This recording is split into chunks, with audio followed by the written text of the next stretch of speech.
Chapter 15, Sample Problem Number 3. Shown are various beakers filled with water. The diameter of the beakers and the heights of the water to which they are filled are also shown. The beakers have identical holes filled with corks in the side at the specified depths. And we are being asked to rank the pressure exerted on the cork by the water. Why is there pressure? Because the water is always constantly moving around, and sometimes it pushes against. And we know that for a container where the depth of fluid is h, the pressure at the bottom of that is the density of fluid times g times h. And that's all that matters, is the density of the material and the depth below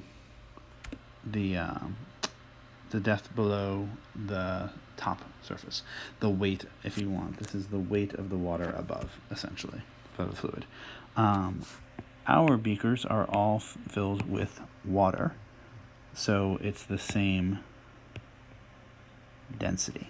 So all that ends up mattering here now is their height, and the height is always the pressure of the fluid above. So for instance, this is the height, which is 20, and also 20, and also 20, and also 20.